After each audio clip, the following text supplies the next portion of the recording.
Now it's time to look at the science that is done in the archipelago and the beauty of the nature the Trust is working so hard to protect, including one of the endemic species that makes the archipelago so unique, brain coral, the world's rarest coral, with less than 100 confirmed sightings in the last decade. And who better to bring you up to date with the research than the person behind many of the sightings, Dr. Bryan Wilson, a coral biologist from the University of Oxford, who is going to fill us in on the current state of his ongoing conservation efforts to save this iconic and enigmatic species. Bryan.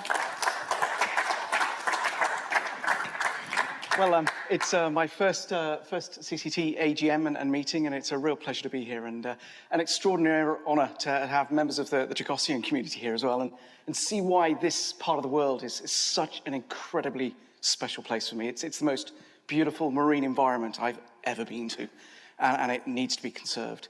And that obviously isn't a discussion that we have with the members of that community. I'm really glad that you get to see why this place is so special to me. And in particular, it's this little coral. And if there's anything more charismatic than a giant underwater brain, then I just don't want to know. Okay, I know people talk about manta rays and sharks and whatnot, and when there was mention of any other business, my business would be to actually remove the turtle from the CCT logo and replace it with the Chagos brain coral, because there's turtles everywhere. But the Chagos brain coral is only found in one part of the world, okay? Now, this is a kind of classic view of the archipelago. This is Solomon Atoll, and you can see here this extant volcano that would have formed these old coral reefs. And despite the fact that this place is so remote from anywhere and protected from a lot of the influences of human behavior, it still gets affected by climate change. And back in 2015, 2016, we had two of our hottest years on record, and they wreaked havoc on the coral reefs there. And in some cases, we lost 80% of some of those coral species. But the incredible thing about the Chagos archipelago is that because it is so far from major population centers, that when those reefs are damaged, they bounce back almost 3 times faster than any other reef system on the world. And this really does show the power of actually leaving nature to its own in certain parts and making sure that areas like this are protected as a repository for corals for years to come. And this may well be one of the last reef systems surviving in a future climate change situation. Now, when I first arrived and joined Expedition out in 2019, I was told that this coral was essentially extinct, and I wasn't going to find it anywhere. And then in something of a childhood dream, on maybe my 3rd dive up in the north of Peros Baños, I actually found 2 of these corals. And since I was about 4 years old, and I've been reading these stories of Jules Verne, finding these bizarre kind of mountain habitats with pterodactyls and God knows what, this is what I dreamed of doing. I always thought I'd rediscover the thylacine, the Tasmanian tiger, and I'm not saying that the brain coral isn't up to that standard. I mean, it is, of course, and of course I'm heading to Tasmania next after this, because I feel like it's a luck of the Irish thing, I think, that discover these things. But when I actually dropped down, I found this coral for the first time in several years, but it was a very sad shadow of its former self, and you can see here that essentially most of that coral has actually died, and there's just this little bit that's in the shade that's hanging on for dear life. And in fact, the other 5 colonies, I only found 6 that entire expedition, all looked very like this kind of little last bit that's kind of hanging on. And this suggested to me that there wasn't much chance that this thing was going to be around when I next returned. But of course, nature continues to surprise me, and when I did my first dive in March 2020 and rolled off the back of this boat in the northeast corner of Diego Garcia at Barton Point, I landed on this beautiful specimen here, probably about 1/2 meter in diameter, maybe 10 years old. And the beautiful thing about this is that it's clearly survived probably the last 3 or 4 bleaching events. And so what we're seeing here is something that potentially will spawn future resilient corals that may survive these warming waters that we're seeing. Now, the Chagos archipelago, as I've mentioned, is one of the most beautiful places in the world. One of the real difficulties with working in the archipelago is the sharks. Damn, there are sharks everywhere, and they make science really, really difficult. And this particular fella here wouldn't leave me alone and was constantly swimming around in the background. And you can see I had to constantly have eyes in the back of my head. And in fact, you can actually get these mask straps that have eyes on them. And the sharks, their brains are only this small, and they're fooled by things like that. So that's one of the things. And in fact, I think I have a ZSL mask that has something like that.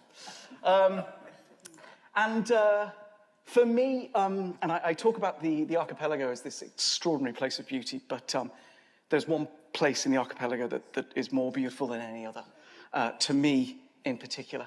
And it's Middle Island, which is one of the, or Middle Brother Island, sorry, which is one of the three brothers. And this is almost unique in the archipelago because it's a self-contained lagoon. And this is actually the first shot I ever saw from overhead. And this was only taken in October last year. And this was a drone shot we had. And I'd been essentially surveying these little reefs, these little knolls here. And I didn't actually realize there were more up here. And I didn't know this until we actually saw overhead. This here is an extraordinary space. This is a little a black-tip reef shark nursery. So if you go up there, you actually see little sharks about this big kind of swimming in the shallows.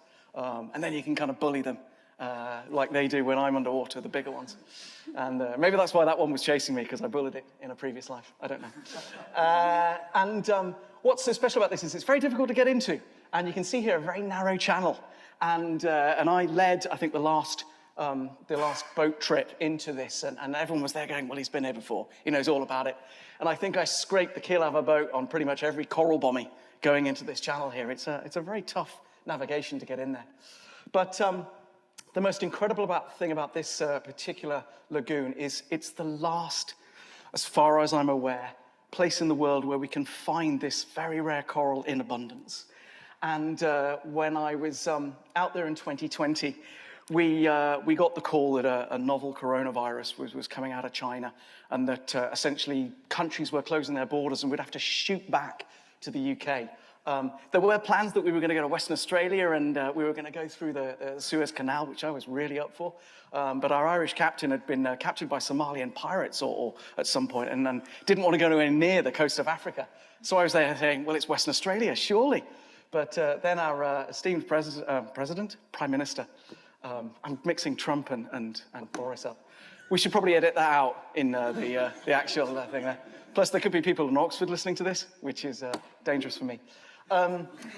So our Prime Minister essentially, basically got us out of the Maldives. We managed to get back from there. But on the very last trip that I had out, the very last time I was underwater, we were doing just a general survey of the reefs, and then I saw down in the depths one of these beautiful charismatic brains, and I started gasping through my air. And for anyone that's dived, you have this needle that tends to go very slowly, but this thing was going down at a rate of knots. And usually you come up on 50 bar, so a quarter of your air, just in case anything goes wrong. And I'm going to get myself in trouble again here, but I came up on about 15 bar because I was so excited, because after that one brain coral, I then saw another 14 or 15. And when I returned the following year, I counted 42 colonies in this tiny little lagoon. And this, as far as I'm aware, is the single greatest collection of this coral on this planet. Now, when this thing goes locally extinct, and I say when because at the moment it looks like it might go that way, then it becomes globally extinct. And that's the issue, because it's only found in this one very special part of the world. And more impressively than anything, and I'm getting very paternal here about my coral, I found a baby. And this was probably less than 6 or 7 months old. And the most incredible thing about this is that those corals are actually breeding in this lagoon. And that gives us a real hope for the future.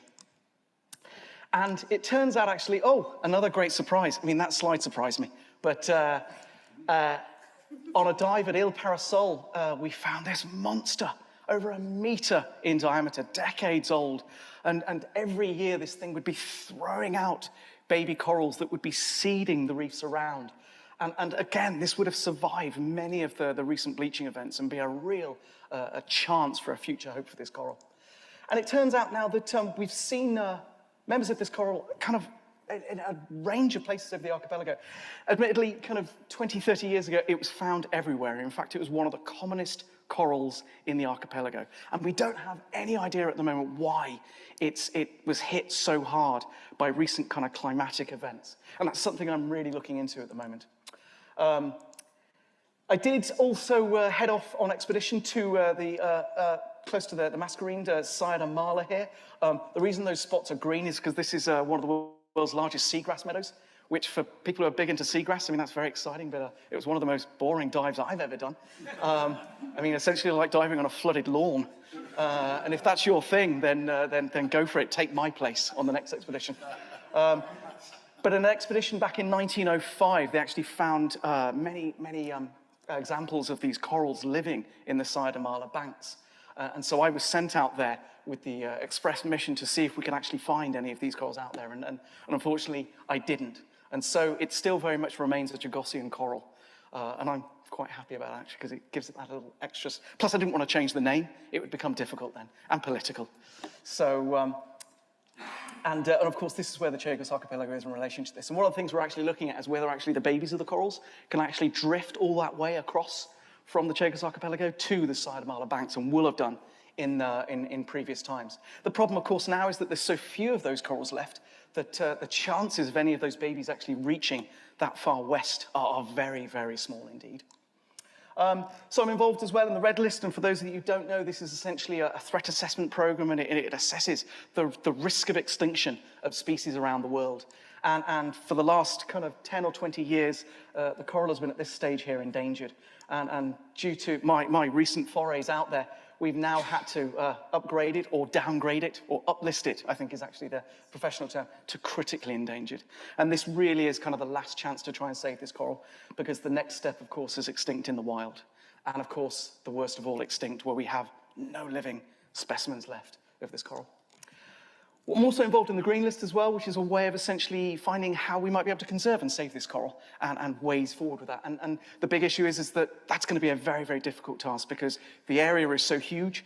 Getting out there, as you may know, is extraordinarily difficult. And diving, I've mentioned the sharks, of course. Diving is very, very dangerous out there. I mean, I love it for that reason. And I mean, I feel like every job should have an element of death in it. To truly appreciate what you do. And every time I go out there, I'm feeling that this could be my last dive, but it's a way I would want to go. And even though I said to my mother, it's the way you want me to go, she disagrees. But, and I said, it's okay, when they bite, you bleed out in about 30 seconds. I won't even know it. It's also, again, it's been focused on by ZSL, and so it's actually what's called an edge species, and these are the evolutionarily distinct and globally endangered species. And actually, due to the concern, I don't know if Rachel, has she run off?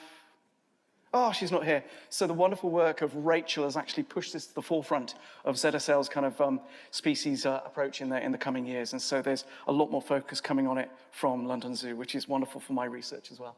I do it for free, but bills need paying, and so I do need some kind of salary. And so I'm also looking at computational techniques and bringing this cutting-edge stuff, you know, because if you say to the grant agencies, we're just going to go out there with a tape measure and a camera, they go, well, do you really need £1 million for that? And I go, well, you know, the flights are expensive. But actually, some of the things we're doing is actually, we've got video footage, and I'm doing this with one of the Darwin Awards that went out there. And we have this video footage from all the way around Diego Garcia. And we're actually going to train computers to spot these. And essentially, essentially tell me where they are. I say computers, but I call them graduate students. And we use the graduate students first, and then they train the computers. The difficult with graduate students is they have rules and regulations. Computers don't yet. And employment laws, which are a real issue to deal with. Health and safety as well. Computers don't have any of that. And this, again, is one of the species. Yeah, and this is Tenella on the reefs of Diego Garcia. This is me. Diving down there, and I'm taking essentially a little thumbnail of the tissue here to work and look at the genome, the recipe for life. And one of the reasons I'm doing this is I want to find out exactly why this coral's been hit so hard. And I just discovered only yesterday that it has a symbiont, a little plant that lives inside it that's very different to other corals. And this plant actually allows it to photosynthesize or to collect energy from the sun at much, much lower levels than other corals do. I don't exactly know what that means yet. Quite literally, I'm fueled on adrenaline and wine when I discovered this. So I've got to sleep properly and get back to this. But yeah, as I delve into this kind of recipe for life, I'm going to find out much more about this coral, and it's going to enable us to hopefully conserve it and save it. Also with Ken, a big shout out here from the Natural History Museum. We have a lot of old kind of fossilized, well, mummified, I suppose, corals that were taken over a century ago. And hopefully with Ken, we're going to work on looking at these and seeing if these corals have actually changed in the last century. The planet has become a very different place in the last 100 years, certainly the temperatures that we're seeing. And so what we might actually find is that these new corals are adapting to these new kind of temperatures and situations. And so hopefully with some of Ken's incredible expertise in working with these much older specimens, and I mean, Ken is a much older specimen than I. And so in that respect, it's, I say much older, I mean, slightly older, Ken, I mean, slightly older. And so it works out beautifully in that respect. It works on a number of levels. You know, the young coral, the juvenile, essentially. And well, anyway, you know what I'm getting at.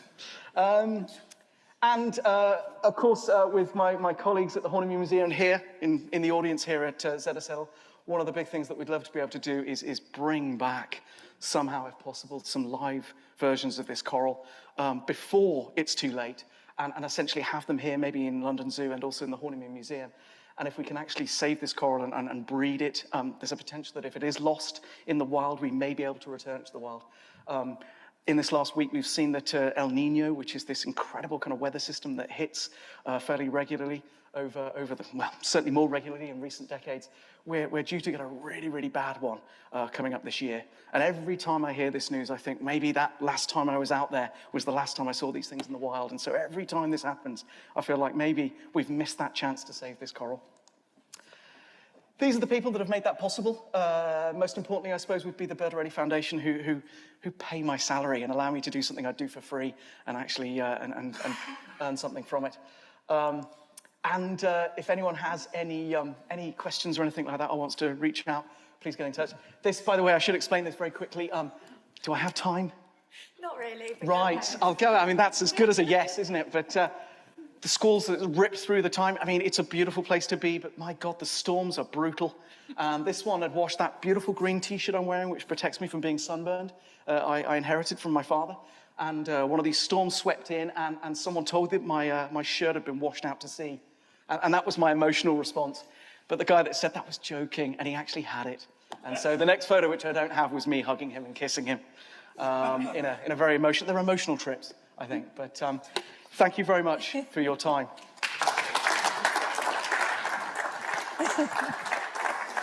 Thank you, Bryan, for an inspirational as ever entertaining talk. It's no wonder some people affectionately call you the next David Attenborough.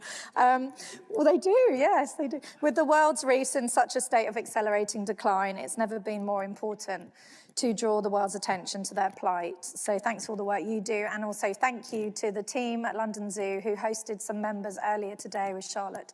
It was Charlotte, wasn't it? And for showing us around the tanks.